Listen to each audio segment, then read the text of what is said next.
WJCA, my name is Jack Magrini, and today's Friday, October 23rd, 2020. And my name is Joey O'Connell, and we have many stories for you Angels and Hilltoppers this week. Our first story is with Molly O'Connell with an update on our Hill Zone. Hi, I'm Molly O'Connell, and I'm here today interviewing Hill Zone leaders Joey O'Connell and Anthony Napolitano. What are you most excited about for being a Hill Zone leader this year? I'm most excited about going to the sporting events and cheering on our Hillmen and Angels. How do you feel about this group of Hill Zone leaders this year? I think it's a really great group, and we're going to get a lot done and have a really fun time this year. Why did you decide to become a Hill Zone leader this year? So I chose to become a Hill Zone leader just because I love to cheer on the school as a whole, and I love participating in all of the sporting events, and I just thought it'd be a great thing to do. What are some ideas you guys had this year to keep the Hill Zone alive even though we have COVID? So right now we are in the process of creating an online shop that we have our Hill Zone shirt with a sweatshirt, shirt, long sleeve, and then possibly hats. And then also we are in the process of a Halloween kickball tournament. So that will be on the morning of Halloween, and it will be juniors and seniors with each team having a different theme for costumes. So yeah. Thanks so much, Joey and Anthony. Can't wait to see what the Hill Zone does this year. Thank you, Molly, with that story. Hey, Joey, you really fit the role of one of our Hill Zone leaders. Thanks, Jack. I cannot wait to lead our Hill Zone for this upcoming season. Lorenzo Rios caught up with Coach Weis to talk about the upcoming season. Let's see how this one turns out. Hi, I'm Lorenzo Rios, here with Coach Weis, checking in how the team coming along despite not having a season last year due to COVID. I see the team coming along great. I think everybody's just excited to be back together and to be out here on the baseball field playing ball. What are your thoughts on having the baseball season on a later date? Well, as far as the baseball season being on a later date, I'm not crazy about it. I'd like to get going as soon as possible, just like a regular season. But at this point, beggars can't be choosers, and anything we get, I'll be very thankful at this point. As a coach, how do you maintain the team's enthusiasm and energy? Actually, maintaining the team's enthusiasm and energy has never been easier. Again, I'm going back to, I just think everyone's excited to be back together again, and that provides the enthusiasm and energy in itself. So right now, my job is pretty easy because we just having a good time flying around the yard playing baseball. As a baseball coach, what are your recommendations as students are multi-sport athletes? As far as recommendations for students that are multi-sport athletes, I don't think that philosophy has changed with us here.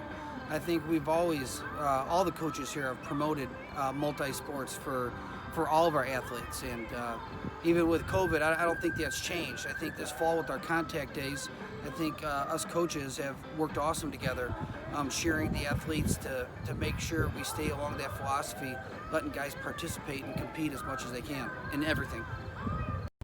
Thank you, Coach Weis. Hopefully have a baseball season, and back to you.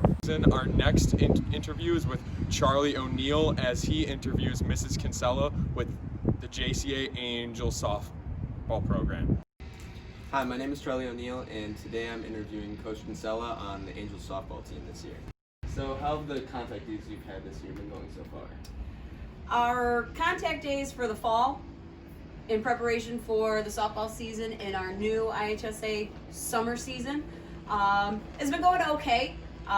It's been conflicting trying to get girls out here only because they are trying to balance their academic schedule, their personal training schedule, this softball schedule, on top of their travel ball schedule as well. So trying to get everybody out here all at the same time, that's been difficult. We've designated 2 days during the week. Each girl has 1 day to try to make it to that fits their schedule best. So we're trying to work it around everybody's schedule to get the most participants at one time, but yet it's still a task because we're all so busy with our lives.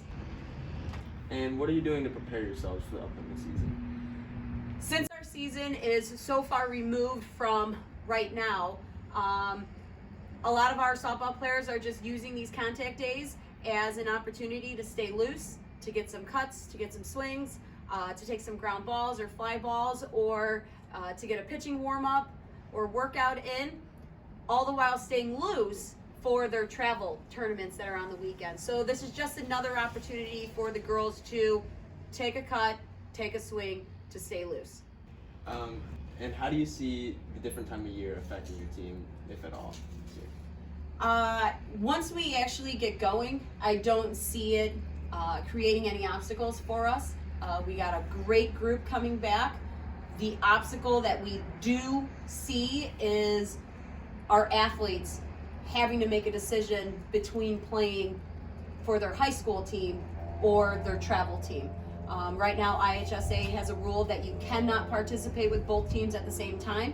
So the fact that we are later in the season, later in the school year, into the summer, the high school season now overlaps with that travel season. So that is going to be the obstacle for us that we need to try to overcome.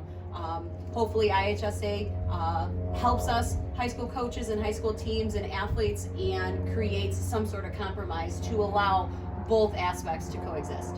So we're hoping for that.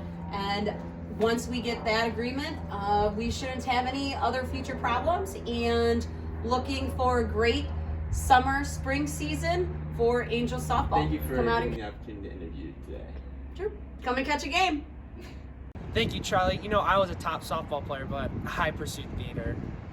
Thank God you chose theater. Our next interview is our newest addition to the JCA family, Miss Tanya Acevedo, the foreign language teacher, as she has a chat with Sarah Weis. Thanks. Hi, I'm junior Sarah Weis, and today I'm going to be interviewing Miss Acevedo about her experience at JCA so far. How have you liked JCA so far? I love working at JCA. The students are very nice to work with, and the faculty is very good. How long have you been teaching Spanish? I've been teaching Spanish for 20 years already. What is your favorite thing about teaching Spanish? I think my favorite thing for teaching Spanish will be opening a new world for students, something that they don't know about. Thank you so much, Miss Acevedo. We're so glad you're here at JCA. It is very nice to have you, Miss Acevedo, to our JCA family. Now, we go to Kate Formhals, who is interviewing one of our newest teachers. Kate? Hi, my name's Kate Formhals, and I'd like to introduce you to one of our new faculty members, Miss Ann Mahalich. Hi, my name is Miss Mahalich. I graduated from JCA in 2015, and then I just couldn't stay away. I had to come back as a teacher. So now I am back, and I teach AP Stats, Algebra 2 Trig, and Algebra 1, and I will also be coaching girls basketball. Go Hell! Thanks, Miss Mahalich. Back to you, Jack and Joey. Can't wait to meet all of the new wonderful faces at our school as we try to come back to normal. Once again, my name is Joey O'Connell, signing off. And my name is Jack Magrini, and go Hill!